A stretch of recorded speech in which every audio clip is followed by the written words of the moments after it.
So let me tell you the story of the ancients, the 58, and how the monument ships came to be.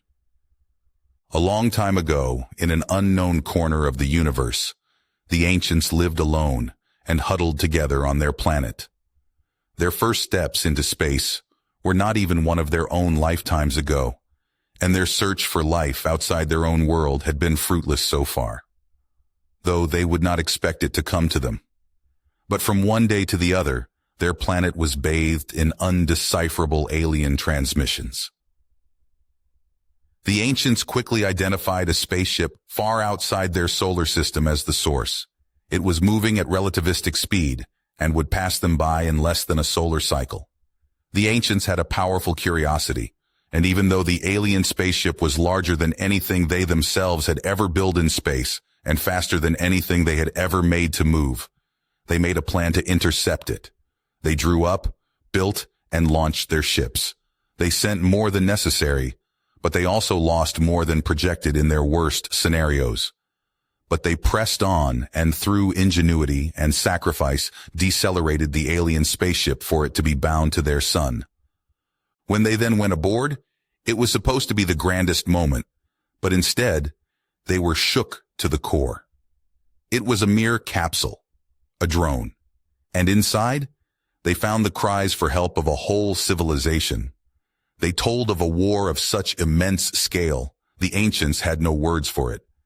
They told of death and destruction so vast, the ancients' own historical differences were mere squabbles. They told of atrocities the ancients condemned the most, and they showed loss, pain, and desperation of uncountable beings. The ancients unified in their tears, and they cried out in compassion and anger. And all made the same decision: to help. So they studied the alien spaceship and learned everything they could learn from it. From that knowledge, they began to build great battleships, and onto them they added their most advanced weapons, which were mere projectile launchers and rocket-propelled warheads.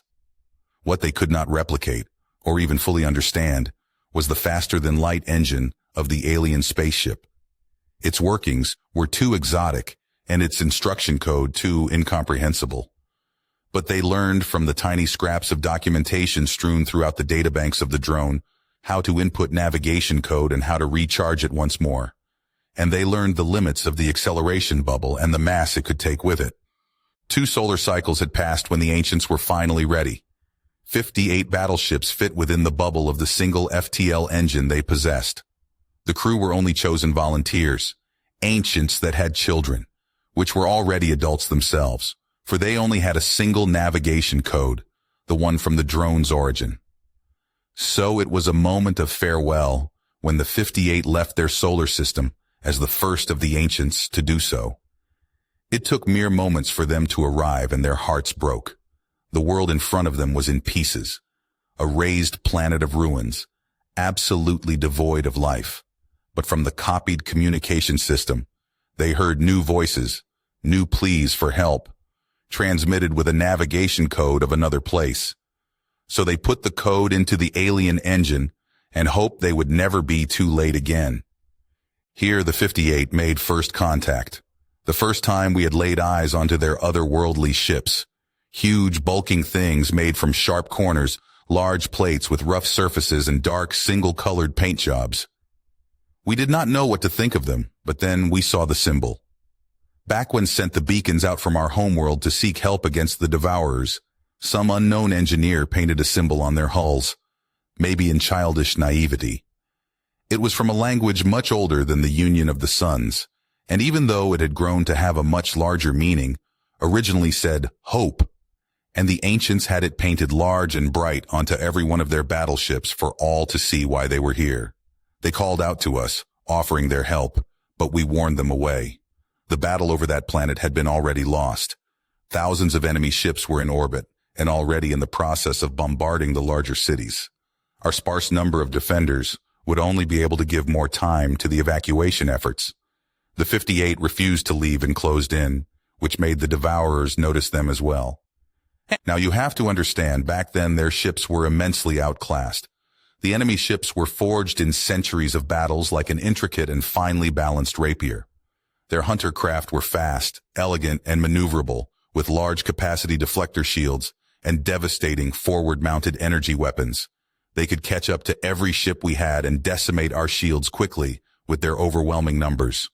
And the ancient ships, well, they were more like over-engineered sledgehammers. So it was maybe because they were unshielded that only 200 hunters were sent to meet them a short while later. It was like waves crashing upon rocks when the smaller ships attacked in tight formation, particle beams lancing from their tips that easily burned into the battleship's armor. But the 58 in turn unleashed a hail of bullets, flechettes, and rockets.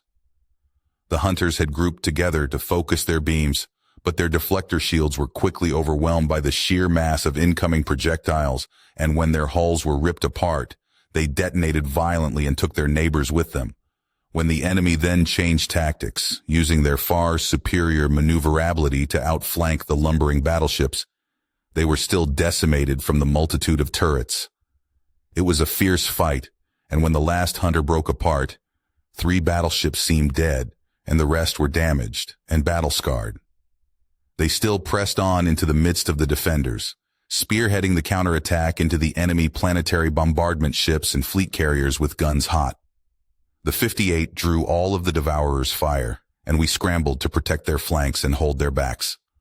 So we fought together, striking into the heart of the fleet positions.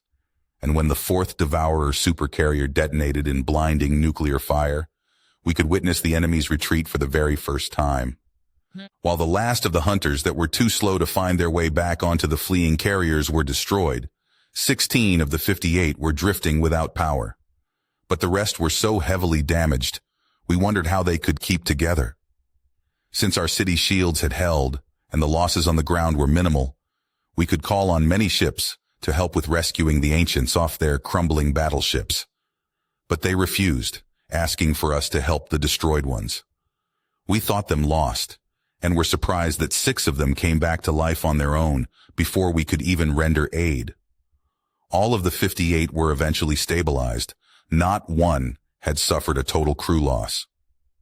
It was thanks to their battleships' heavy armor on the outer hull with secondary layers and some tertiary layers over the most vital subsystems, coupled with several redundancy backups even for low-priority ship systems, a concept that clashed with our efficient and quickly mass-producible ships. We helped them repair and gave them any technology they could use to upgrade their ships, and they shared their engineering skills and invited any of us into their ranks to fight with and besides them. In the time of the repairs and the retrofitting, the ancients told us their story. We did not know how to thank them, and only asked why they came to help us without any way to get back to their home. Their words echoed through all of our people. We came to save your children. And so the 58 jumped into one battle after the other, always spearheading the assault, their stubborn ships weathering enemy fire even after their deflector shields collapsed. They did not decide every fight, but their spirit and compassion rippled through any one of us. In the time that followed, we adopted their ideas and we grew stronger and bolder, pushing back on the Devourer forces, striking into their territories until their infrastructure of war collapsed. Their government surrendered with the 58 in orbit above their seat of power. The Union of the Suns declared a ceasefire and shortly thereafter, peace. The first of us to meet the ancients were not alive anymore, and even the eldest only remember the times of the counterattacks. So much time had passed, and even though the ancients had surprised us with their longevity, only a quarter of the original crew of the 58 were still alive then, to witness the end of the war. More of them were taken by age than by the enemy, but it did not take much longer until only one of the ancients remained alive. He was the first and only of them to go planetside and touch the Earth that they all had protected with their hearts and lives, and he made us promise to continue the search for their home planet and to tell them about the fate of the volunteers they had sent so long ago. The 58 first stayed in the defense forces of the Union of the Suns and saw more battles, though nothing in the scale of the war against the Devourers. Eventually they were split up, and at least one was sent to every solar system in the Union so they could resume their roles of protectors everywhere. Now they are better known as monument ships, and they are a fixture in the busiest population centers, as well as the fringe regions. The ancients received a seat in the government halls of the Union of the Suns. It remains empty, But once in a while during a heated debate, some politician would say, the ancients would not agree. And the hall would fall silent and the decision would turn to the better. I am telling you this, of course, because we received a transmission from a solar system in a faraway corner of the galaxy. A system with a small planet with a moon a quarter of its size, sitting on the third spot from its sun. Its surface is mostly water, but there are 5 large land masses and a thick, cloudy atmosphere of mostly nitrogen. The transmission included a symbol from an old language that we associate with the monument ships and the ancients, but it originally just meant hope. Okay, see, you have got it all wrong. My grandfather told me about the ancients through my father. He was serving on the Starry Night back in the war and got to know some of them. They themselves explained him that they carried their young in their own bodies until they were mature enough to breathe, drink, and feed themselves. But only around half of them were capable of doing that. The others seemed to also have a role in creating their young, but my father chose to omit any details for some reason. Anyway, from then on, they are independent and need to be taught everything, even speech. It takes them more than half a lifetime to be considered adults. The ancients of the 58 had adult offspring, so they were already old, and even then, they outlived any of our fathers that fought with them in the first battles. Their species itself actually does not go back very far. Yeah, I heard about that too. The age of their species, I mean. The ancients also measure their age in revolutions of their home planet around their sun. Their solar cycle is only about an eighth shorter than ours. So when they say that their species is 200 millennia of their cycles old, it only adds up to 175 millennia. I cannot imagine how they were able to go from using simple tools to building a whole civilization within that time when they had to teach their young everything again and again. I heard about them not being able to produce young anymore. I would have been curious to see the teaching methods. But can you tell us more about your grandfather's time aboard one of the 58? Gladly. One memory he made sure to tell me was of a devourer ambush within the border systems. They had planned to destroy the 58, even though by then I do not think it would have turned the war around. In an orbital shipyard over some moon, they had hidden fission warheads in the half-finished hulls and the station itself. They had made up the importance of that place enough for all of the 58 to come to disrupt their infrastructure. And when they had drawn them near enough in battle, they detonated them all. So it was that when my grandfather was momentarily blinded, and the Starry Night was pelted with debris, unprotected by their deflector shields, that behind the moon, the enemy's real fleet emerged. A vicious battle had begun with the hunter ships that outnumbered the 58 and their support fleet by far. And even though the ancient ships had been hit the hardest by the shockwave and weaponized wreckage, they turned to protect the other fleet ships with their flanks. I can tell you, my grandfather feared for his life the moment he saw the hunters. But he turned to his fellow crew, and he saw only fierceness in their eyes. Were they ancients or not? He drew from their strength and kept up the coordination with the other 58 and the rest of their fleet. They managed to retreat under fire, herding the most damaged ships between them, and even physically pushing a crippled carrier until all of them were out of the gravity well of the moon's father planet. They did not leave one ship behind in that system. Tess was one of the volunteers aboard the 58 battleships that left Earth to answer an alien civilization's desperate cry for help. She had been 45 when she joined the effort back on Earth. Like any of the volunteers, she had an adult child, her son Nathaniel. She left him in good care of his wife, and, before she left, was able to see them getting a child of their own. Sadly, she would not see it growing up. When the volunteers had left, it turned out the alien FTL technology they used could not bring them back. Cut off from Earth, the small human fleet became known as the 58. Now she would soon see her 50th birthday, just shortly before her 4th year as chief engineer aboard the battleship Galatea would begin. A time that was filled with many battles and losses, but also with heroism, selflessness, and growing interspecies friendships. And on this day, after her shift ended, she had something special planned that included her alien acquaintance Tel, who was actually called Nelnk, but that was barely pronounceable by most humans, so he was renamed to his accordance. He was a member of the Deatonk species, the intelligent beings that had sent the call for help to Earth after they were locked in a centuries-long war against the Devourers, a non-communicative species that seemed determined to destroy the Deatonks wherever they had colonized a planet. The humans had been instrumental in protecting the last refugee worlds, which made them highly regarded by their allies. Tess was on the way to the ship's not-so-secret bar that at some point some half-genius had named 100 Rads Bar, since it was just inside the primary armor enclosure of the Galatia's nuclear reactor. She freed her snow-white, shoulder-long hair of the ribbon that held it together and shook it out a bit. This was what distinguished her time on duty to her leisure time, and she felt how the tension of responsibility evaporate into anticipation. A short time later, she crossed the massive bulkhead into the armor enclosure and turned left past some pipes that a whole human could probably fit through. Just through a steel hatch at the end of the walkway was her destination. A small plaque on the hatch itself read Storage 5 to 21, which was crossed out with a marker and replaced by 100 Rad. She swung it open and ducked inside the converted storage compartment. It just had enough space for a bar on the left-hand side that covered the whole wall and 6 closely grouped tables with a couple of chairs each. All of them seemed crudely put together from rough pieces of steel, and all were bolted to the floor.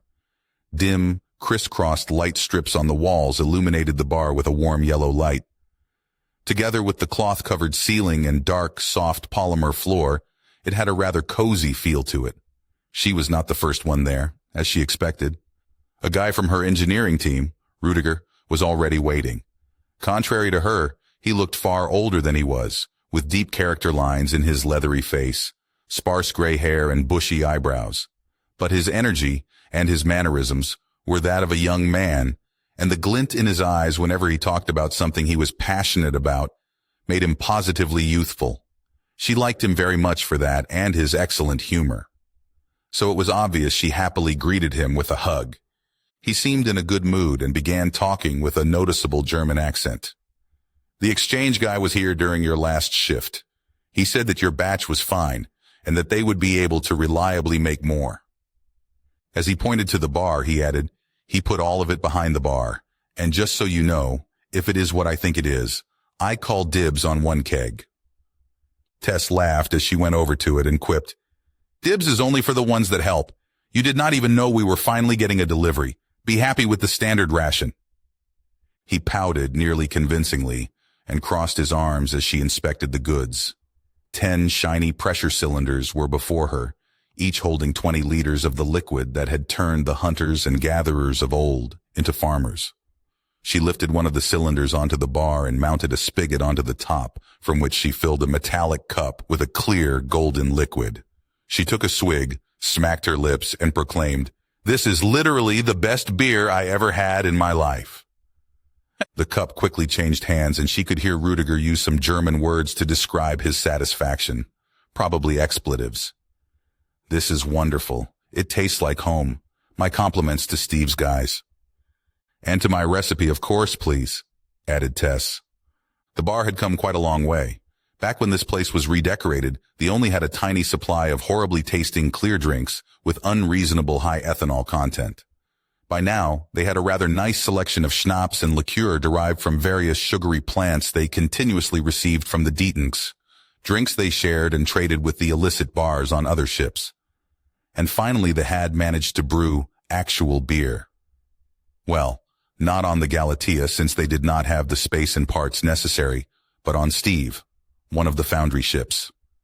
The transport was done through the crew exchange program. Everyone except senior personnel was allowed to change to other ships for a week or two, to mix things up and learn new things. And some of them just happened to take some equipment along. Though Tess knew that the secrecy would not be as necessary as the rest of the crew thought. All of the captains knew what was going on, and most allowed it to happen as long as it had no impact on crew performance. It did, of course, but only to drive it up to new heights. Tess kept quiet and happily joined the secrecy while also keeping tabs on everyone. Landvik, the Galatea's captain and the closest thing one could get to an actual Viking, did bug her to be provided a taste sample of the bar's inventory here and there. "So, what are you planning to do on your birthday?" Her older colleague interrupted her thoughts. He planted himself on one of the stools that were mounted directly to the counter and grabbed a cup for himself to fill, taking half of his share for today. She sat by him and thought for a bit before answering. I don't have anything planned. Birthdays don't really count out here. At least that's how it feels. Oh, so you will adopt the D's time measurement and make yourself younger? Nah, I just don't think it's a big deal and that something needs to happen. Shame, he said before taking a sip that he obviously very much savored. I like to be back in my 40s here. After she didn't say anything, he added, getting half a century old is quite a big deal, I'd say. It officially makes you an old hag, and you should be reminded of that. They mused some more about the significance of round-numbered birthdays, while more crew members entered in small groups to get a drink or two and put their feet up. Everyone at least tried the beer, and most were delighted by the new addition. Half an hour went by until an uncommon guest, a Deaton's, peeked through the hatch and hesitantly entered. It was a figure that would only go up to the chest of an average human when standing upright, but it didn't lose much height when additionally using its bigger front limbs to move or rest on. The overall build of it could be compared to a gorilla with its markedly stronger front limbs, but the actual bone structure was quite different. Beneath the snug, airtight suit it was wearing, nearly its whole body was covered in very short and fine beige hair. The round, rather flat face with pink skin was smooth around the slitted nostrils and relatively big eyes. Triangular hairy ears coming out of the side of its head were just visible through the clear glass visor of its backwardly elongated helmet. Around the mouth, it boasted an impressive beard-like hair growth, though it turned out that all of them had a similar triangular pattern of 10 to 15 centimeters at the longest, which made them all guys in the eyes of the common crew, even though they were a single-gendered species. "Tell!" Tess cried out, which made some of the attendees, including the Deaton's, jump. When he had entered the room, he had taken off his reinforced gloves as was customary, so he walked over to her on 2 feet. Meanwhile, she gave Rudiger's shoulder a goodbye slap to leave him waiting for his wife and took Tell to the last free table. As they sat down, she noted his obvious excitement. How are you, Tell? Did you find this place all right? He fumbled with his large 3-fingered hands. Yes, I found it, but this corridor is easy to overlook, and I first had walked past it. She was continuously amazed by how fast they had learned English, the common language between all of the 58.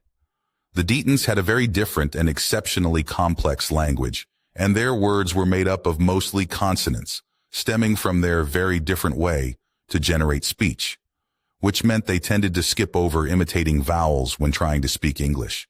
It turned out they could hear the voice range of humans perfectly well and thought of their speech as very melodic and fluent. Tell apparently even considered Rudiger's angry outbursts of German to sound like a spoken song. Back when they had made first contact, after their battle against the Devourers, the humans had shared their large database of knowledge with them. It seemed they were fascinated by speech and music samples, and many of them had taken to learning one or more of Earth's languages. Well, now you are here, and look what I got, she said, while showing him her half-empty cup. Oh, yes. This is the beer you were talking about. Is it as good as you had anticipated? Even better. Your calculations helped quite a lot. The equipment seems to be spot on to the specifications. Her praise made him stretch his shoulders out proudly, but he didn't cease fidgeting. She saw in his eye movement that he was trying to put together a sentence, so she patiently took a swig of beer. Now can you tell me about the sad things in your life? Perplexed, she looked at him sideways. What? 42 days back I had told you about my fathers and brothers, and you told me about your son and married daughter, and daughter of them. But you would not tell me about your father's or your son's father, and you said it would be a sad story only to be told over a glass of beer. Oh, yeah. Well. As always, Tell had shown an immaculate ability to remember any concession she made towards him, no matter how small. She did not share her story freely, but Tell had turned out to be a wonderful friend that could be entrusted with anything. His eyes were following her change of expressions curiously, and she was again reminded how much they looked like the eyes of some gecko of which she vaguely remembered seeing a picture. It was an amalgamation of bright red, orange, and gray around a vertically, roughly slitted pupil, colors actually atypical for the Deaton Sea. Most had brown, yellow, or orange-gray eyes. Outliers were green, gold, and very rare was red. She glanced around the room, but everyone else was wrapped up in conversations of their own. So she leaned forward and began telling her story in a low voice. Tess was one of the volunteers from the U.S. that joined the first interstellar army of the planet Earth.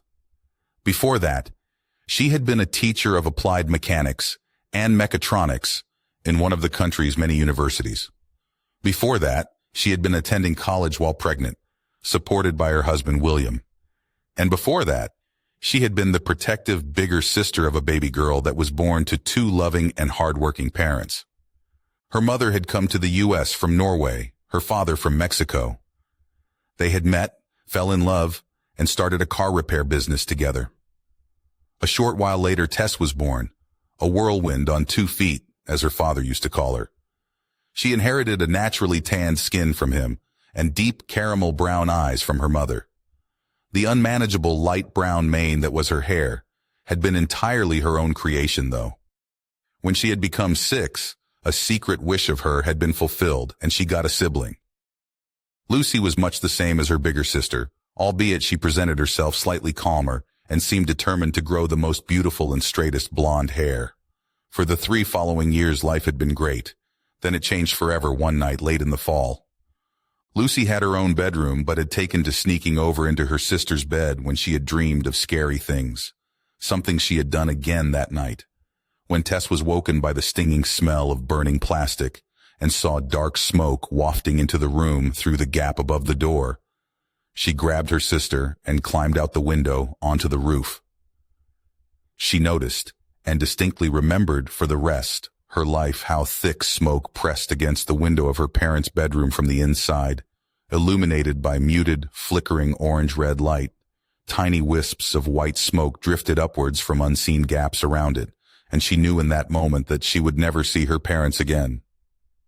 In a back corner of the house stood a rainwater barrel which she used to get both of them down on the ground.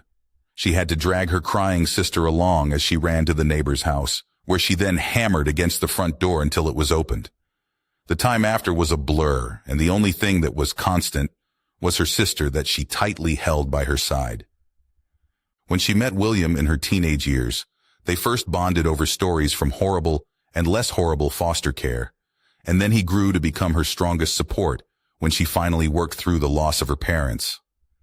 Until then, she had taken care of Lucy for 10 years already, nearly breaking herself while always putting her first. There had been other family, of course, some distant relatives in some other countries, but no one had come for them. William had a similar history, but he neither had a sibling, nor did he even remember his parents. Tess had at one point envied him for those things, which only made her feel regretful later on. They married a day after her 19th birthday, in a small ceremony with her sister and a handful of friends. Unplanned, she became pregnant shortly after she had started studying, and, encouraged and supported by William, stayed enrolled while nursing her son, Nathan. Lucy also lived with them, going to school and babysitting whenever she could.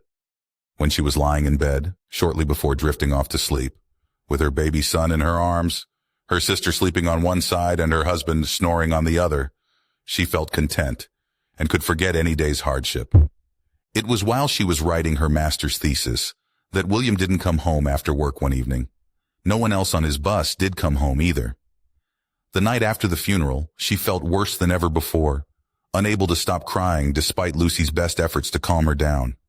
Only when Nathan climbed into her bed, held her tight, and she could feel his heartbeat, she was able to rest. Through him, she found her strength again to be there for her small family, and whenever it waned, she hugged him closely and listened to his heartbeat, and her world would be all right again. Her son turned out to look almost exactly like his father, a handsome and tall young man with a broad frame and strong arms. He had gray eyes with a green shine, no facial hair to speak of, and nearly black hair, which he kept rather short. His facial features were similar, but a bit softer than his father's, and instead of his striking paleness, he got his mother's natural tan. By the time Nathan enrolled into college, she had been teaching at university for nearly a decade, and her short hair had turned fully white. Nathan found his love 3 semesters later while studying abroad in Sweden. His Aunt Lucy, who had also grown into a motherly figure for him, had already been married to her wife for 6 years when they all celebrated Nathan's university graduation together. The news of the existence of extraterrestrial intelligent life hit them all at once while they enjoyed the Easter holidays together. The following months, the coming mission to capture the alien spaceship that would pass by the solar system dominated every public and private conversation, and Tess was very lenient towards her students in that semester. She herself was rather preoccupied with it as well, joining a research group that directly worked with NASA's engineers on improving the design of the Interceptor rocket's maneuver engines and fuel system. With nail-biting anticipation, she had watched the mission progress, nearly crying out as 2 of the rockets failed on their first acceleration burns from Earth's orbit. On the gravity assist course by the Earth's moon, one broke apart, and another one stopped responding during the 40-day transit. 4 rockets and 8 astronauts were lost. Of the remaining 4 interceptor rockets, one was unable to reignite its main engines. The 16 brave men and women felled the decision to sacrifice themselves to reach and decelerate the ship. With insufficient engine power at their disposal, they grouped together and opted to lighten their craft as much as possible. They dumped all remaining rations and non-essential ship systems from the working rockets, even dismantled parts of the fuselage to push them out into space. The fuel from the broken one was meanwhile transferred into the others, with cobbled-together pipes and pumps. It was a day before Christmas when the 3 rockets met up with the alien spaceship and attached to its hull. The astronauts found an automated probe that was only made to carry a database of information. Though they were happy to see that the ship had less mass than calculated, and started the multiple hour-long burn to slow it down. When it was finished, they had made an highly eccentric orbit around the sun that would bring it near Earth. They had succeeded while all the rest of the humans celebrated their heroism and cried about their fate. It was not the worst news the humans would receive that day, as the database was streamed to Earth to be deciphered. After the world got to know the Deatonk civilization, even as no one knew to call them that, they also got to know about the war against them and their systematic eradication. It was an easy decision for Tess to join the efforts to help them. Plan after plan was drafted by the Earth's governments, and together they founded the Interstellar Defense Force to start up a massive space program. When the alien ship was finally brought to Earth's orbit, the ISS was dwarfed by the newly added orbital construction facility, Sternenhafen. Through the technology that could be obtained from the alien probe, the first ships were drafted up and a final plan crystallized. Tess was offered a position to teach advanced engineering to the volunteers that were chosen for the IDF, which she gladly took. She then volunteered herself and took the other demanding courses besides continuing in her position as professor. Easily, she fell onto the short list for the crew of the first 58 battleships that could be sent. This decision was much harder, and she had consulted her family for it. But they knew her protective instinct, and when she hugged Nathan closely and got to listen to his heartbeat for the very last time, he told her, "The people here may be all right. The people out there are definitely not. Without you, they could be lost." This truly is a story of many sad things. But I also hear about many happy things, and I am glad to now know it. She smiled warmly as she quickly wiped some moisture off the corner of her eye. I think of my life as an overwhelmingly happy story. If any part of it were different, it would not have brought me here. And I very much like being here. I like this way of thinking about the past. I will try to always remember it. It was a few days later, on the morning of Tess's birthday, when the 58 received a distress call from a Deatonk refuge planet in another system. When Code Red was called, she had still been fast asleep, but in less than a minute she had put herself in her suit, and another minute later she was at her post in the engineering control room, where her Deatonk's friend Tell was already at his position. The fleet always parked near the edge of planetary gravity wells for repairs so they could do a faster-than-light jump within a moment's notice. It only took a couple of minutes for them to move out. When the battleships were built, solely the command ship Charon could generate the acceleration bubble for FTL jumps, as the humans didn't have the technology to build the drives themselves and had taken only the one from the alien vessel they dismantled. Now this load was distributed to 13 more ships, all the fleet detail leaders. Their formation was not a tight bundle of metal anymore, but a well-planned tactical formation from which they could immediately engage the enemy if need be. The journey of tens of light years took the blink of an eye. Tess only knew that they had moved at all because the sensors on her console had told her so. Then she felt the acceleration of the ship after its main engines were activated. She had a direct line to the bridge and heard Captain Lightvik's orders, as well as any feedback from other main personnel. It seemed they had arrived not long after the Devourer fleet. It was just in the process of moving into a lower orbit to attack the planetary installations. The attack group composed of 4 bombardment ships that were supported by just 2 fleet carriers and a handful of defense frigates. They would have to deal with less than 100 hunters, which made up the main attack craft of the Devourers, and only got dangerous in large numbers due to their single-role nature. Recon said there is a mostly civilian Deaton's fleet on the other side of the planet that is trying to leave the gravity well. A skirmisher group of hunters is moving in on them. She heard the voice of James Anthony, the comms officer. After a short pause, he added, "Ganymede leader is asking to take his detail to engage them." She then heard the deep and ringing voice of Captain Lightvik. "Fleet Command, better approve."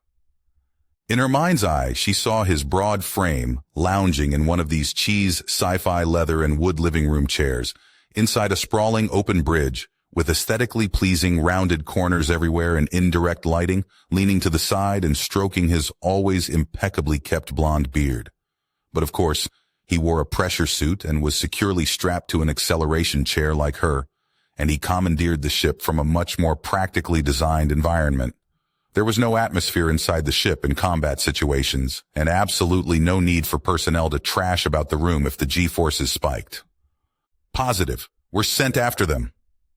"Okay, pilot. Stick to standard formation with Ganymede leader. Match their acceleration," Lightvik ordered their pilot Scott Quentin, before he continued with a question. "Navigation. Can we reach them before they reach the D?" "Negative. They are not defenseless, though," answered the high voice of Eva Jonason. Tess could see the data she was basing her answer on. The console showed that the hunters would get in range of the Deaton ships in 30 minutes. The Ganymede detail would catch up to both of them another half an hour later. A lot of damage could be done in that time, though that fleet looked like it at least had a protection detail of its own. "Comms, please report any communication from them. I want to hear what is going on over there." "Roger." "Captain Lightvik," Tess called out into her helmet. "We are currently not running at full thrust." He understood her suggestion and replied, "I know that we are the fastest here, but there is no use in blindly rushing ahead. Just in case, what could you give me?" She checked some figures on her console and did a quick calculation in her head. "We can run the engines fully to get 8% more acceleration right away. Also, we still have 2 pairs of the Galatia's old engines that just need a bit of warming up time to be in working order. Their thrust vector is not aligned properly, but they could push us to maybe 110% of maximum thrust." "Acknowledged. Prep the engines, but do not engage." From the side, she noticed Tell giving her a thumbs up to tell her the numbers were solid, while she relayed the order to some of her team. They only had 2 Deaton's crew members on board, and both were on translation duty in addition to their posts. This meant he could listen in besides receiving incoming transmissions from his species' ships. The engineering control room, albeit smaller, had a similar layout as the bridge with Tess at the captain's position, and Tell, Rudiger, and 2 others in front of and besides her. It was also a fallback command structure in case the bridge was destroyed, something that thankfully happened only once in the whole fleet.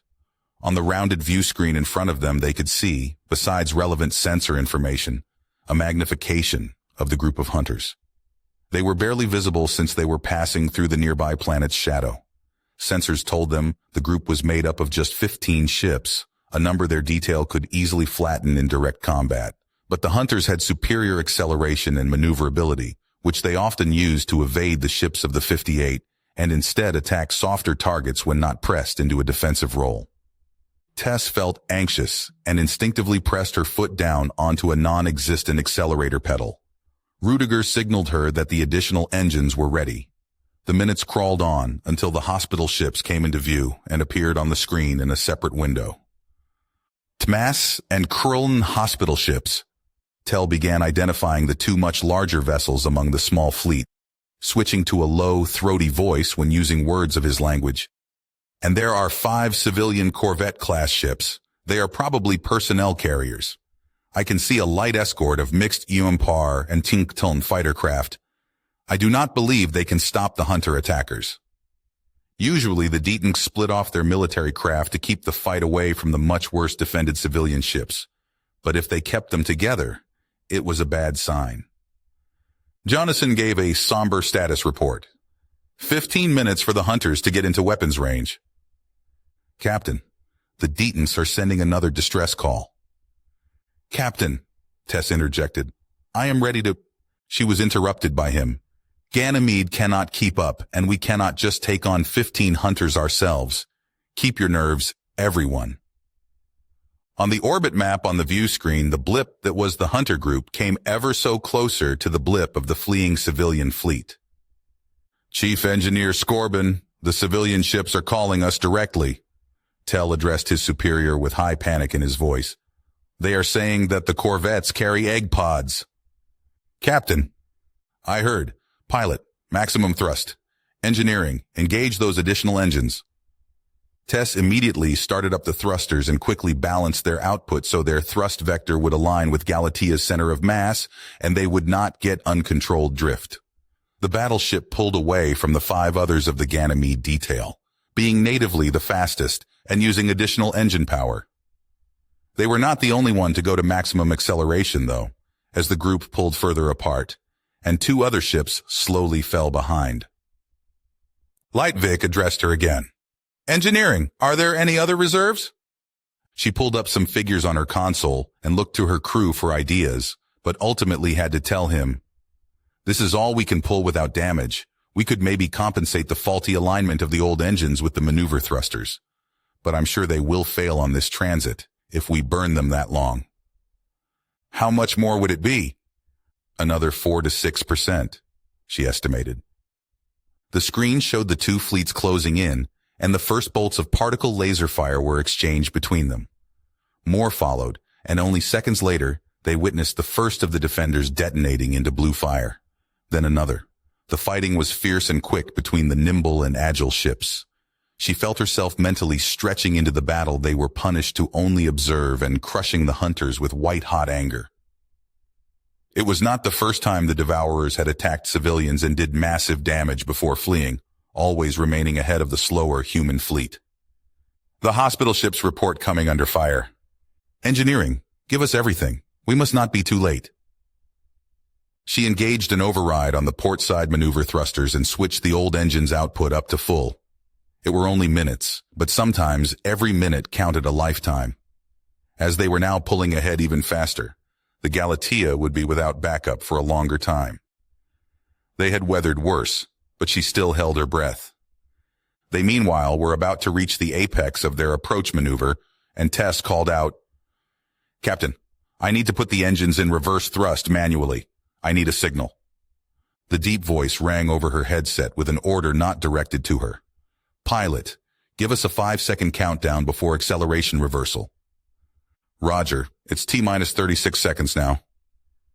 Quickly, she worked through the interface that communicated with the older technology and readied them for the deceleration burn. As she heard Quentin counting down, she toggled the engines and immediately felt herself being pressed into the harness of her seat while she again rebalanced the thrust vector. The skirmish before them had continued, and more of the fighter craft were decimated. The sparse firepower of the civilian ships would not be of any danger to the attackers. When they got in range, the Galatea would draw the enemy's fire. That alone would already protect the Deaton ships.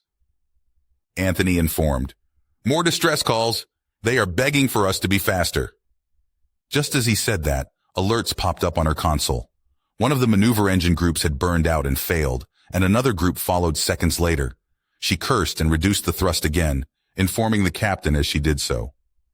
We are back down to 110% and lost a third of the portside maneuver thrusters. We will be coming in with excess speed. She then saw one of the smaller ships from the Deaton's fleet fall behind. It was a small corvette called Sungirl Carl that had received multiple hits and now lost engine power. She patched herself into the comms and could hear the panic in the throaty voices of the pilots before contact broke off. The Galatea still was minutes out and would blow past the slower corvette in their deceleration burn to meet and defend the hospital ships. Right then she made a decision. She would try to save them.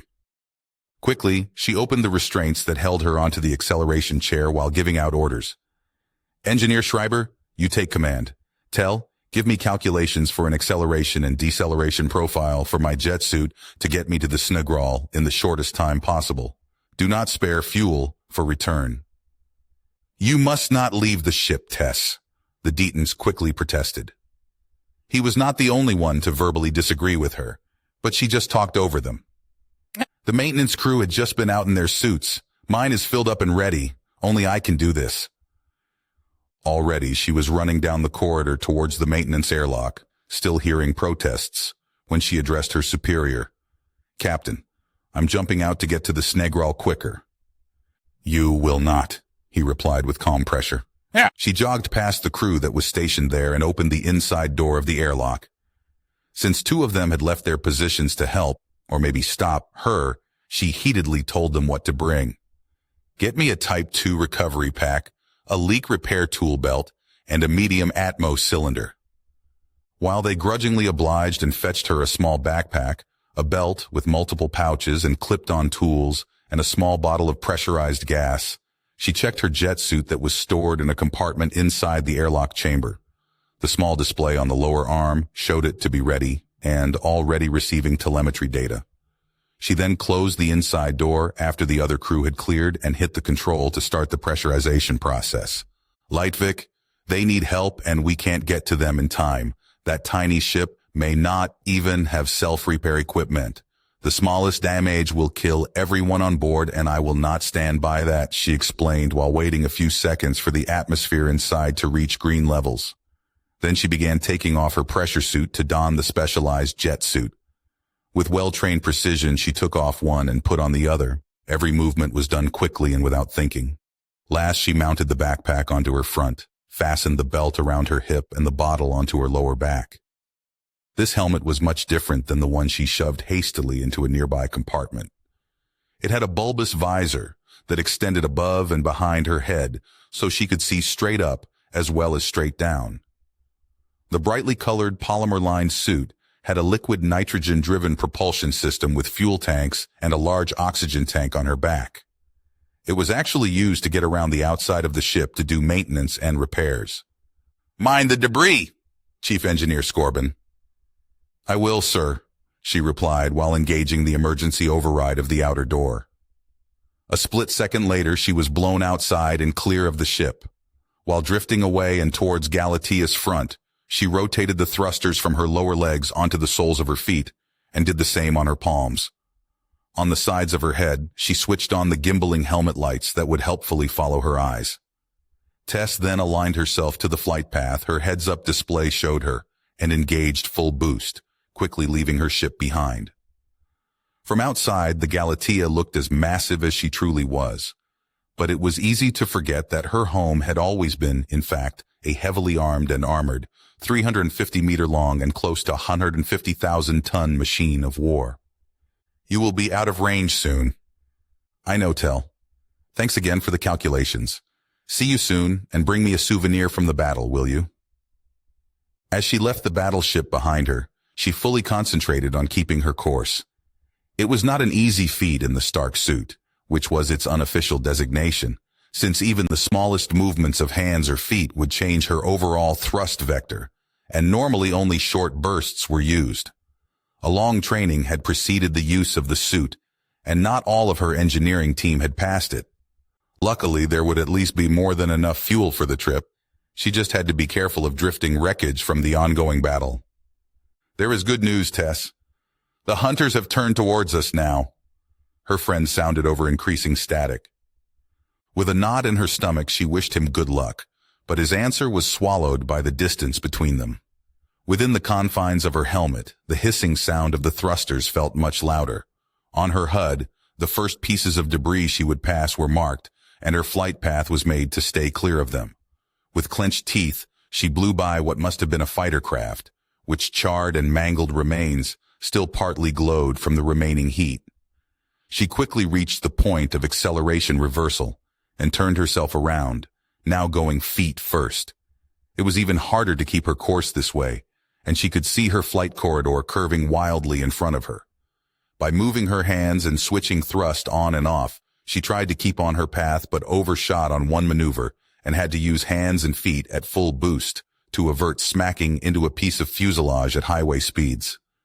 Quickly, Tess pulled herself together to realign and continue braking, while weaving in and out and avoiding much smaller but still dangerous fragments that popped in and out of the illumination of her headlights. The Sungrokkurl was in view now, a medium-range shuttle, maybe the size of a small passenger jet. Since she messed up her flight, she first blew past it. Far off to her side, the Galatea now passed her with speed, and moments later she saw the distinct light flashes of particle laser fire coming off the faraway glinting shapes of the hunters, hitting her deflector shields from the front. Seconds later, a shot from her main railgun sparked, and instantly caused a hunter to rip apart in a blue flash with a single hit. Then the Galatea's turrets opened up, the white-hot tungsten rods of the flechette cannons streaking forwards in quick succession. Barely, she could see the rocket trails and chain gun tracers coming from other turrets before all of it disappeared into the distance. After she closed back in on her target, she noticed besides superficial scarring a huge gash in the rounded hull of the aerodynamically shaped craft. The white paint was burned around it, and her heart fell. When she carefully approached it, the damage only looked worse. It was nothing she could help with.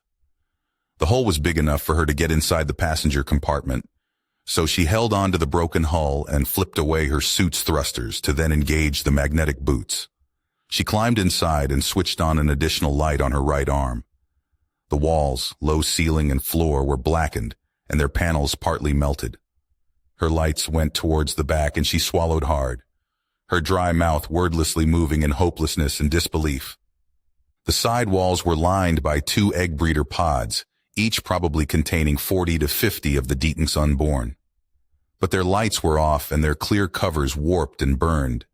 Inside would be smaller cases where the eggs would sit in, cushioned from G-forces and protected with finely regulated atmosphere and temperature compensators. Now they were exposed to the hard vacuum and coldness of space. She did not dare to go closer and check inside the compartments. It would be a sight she could not stomach. So, without much remaining hope, she let the light wander towards the nose of the ship. Rows of 6 seats with an aisle in the middle went up to the far wall where the cockpit's door was blasted in. Charred figures were in nearly all of them, none wearing protective suits. Not that they would have helped against the destructive power of a particle laser hit.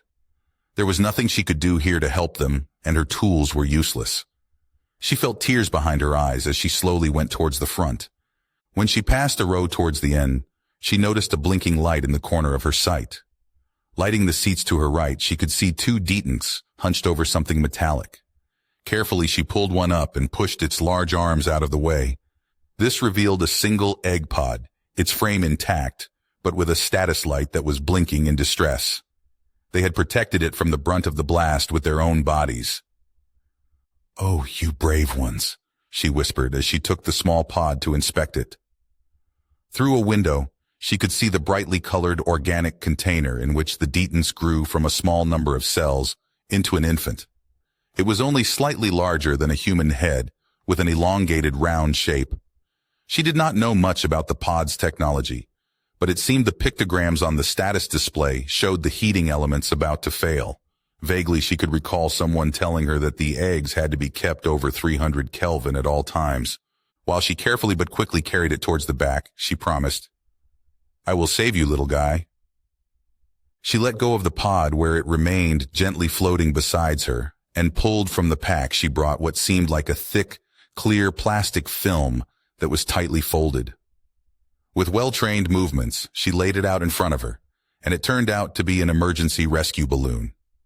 She then pushed the egg inside and slipped the balloon over her to then zip up the opening. It was just sizable enough for her to crouch in. From her belt, she took the pressurized bottle and opened its valve. A spherical bubble formed around her and the pod as the air filled the plastic chamber. In the pack also were several heating packs, which she took out and smacked against her hand to activate a chemical reaction that would give off warmth for over an hour. She just taped them to the pod one by one and wrapped the bundle in a heat-reflective silver foil. There you go, all tucked in. Now we wait for our friends. With the controls on the screen of her glove, she activated the suit's comms to record an auto-playing message. But before she could start a sentence, the floor was forcefully ripped out from under her, and she hit something hard with her whole body, and she blacked out. Slowly, her mind crawled out from a dense fog. First, she sensed that breathing hurt. Then she felt that something hindered her movement. With great mental effort, she willed herself back to full consciousness, even if only more pain waited for her. She was in the back of the ship now, and she had apparently broken one or more ribs. Something must have drifted into this ship, or the ship hit something else. Anyway, it had been a hard crash. When she looked around more, she noticed that the balloon was deflated and clung to her. "Oh no! Little guy!" The pod hung in the plastic enclosure with her, but she knew the activated heating pads must have burst in the vacuum. She pulled it to her and saw what looked like steam coming from under the reflective foil. It was venting atmosphere. Quickly, she wanted to free herself and it from the balloon to check it for damage, but every movement hurt. The rescue balloon was badly slashed and useless, even if she had another bottle of pressurized atmosphere. Tess managed to plant her feet back onto the ground and slip out. She then unwrapped the egg pod and saw that the heating pads indeed were useless now, and one of the seams must have gotten damaged by it crashing against the back wall with her. The panic made her ignore the pain, and she grabbed tape to stick it onto the leak. It seemed to stem the worst of it, but the status screen on the pod showed more warnings. She mumbled while thinking fast. "You need heat and atmosphere. The ship is dead, and my suit only insulates. But I am hot, and there is still my oxygen left. And for the boosters, I am carrying nitrogen." With a plan forming in her head, she looked around, searching for a small and airtight compartment. Tess rewrapped the pod and stumbled towards the cockpit as quickly as she could move. It was a Deaton ship, so it was comparably tiny, with just 2 pilot chairs with tightly grouped controls, and besides the broken door, it seemed undamaged. She assessed the dimensions and roughly calculated the inside volume against the volume of her gas reserves. They would easily suffice. The pod floated above the alien control terminal as she released the 2 pilots from their seats to carefully push them out. From her belt, she pulled a bottle of expanding foam with which she sealed the door back into place. She then flipped over her arm thrusters and started boosting. It only took half a minute for her HUD to show a pressure of close to 1 atmosphere. It was the signal for her to stop and grab a palm-sized electric screwdriver from her belt. From a pouch, she pulled a set of bits and chose one of them to put into the tool. She checked if it was in working order by turning it on for a second and then put her hands on her helmet release. For a moment, Tess hesitated. This is going to be the hard part. Wish me luck, little guy. After taking several deep breaths and then holding it in, she took off the helmet. On her bare skin, she could feel the harsh coldness of the air around her. She removed her chest piece as well to then flip it around and take the screwdriver to release the bolts holding the cover over the oxygen bottles in place. One by one, she unscrewed them until she could detach the piece of stiff polymer and push it away.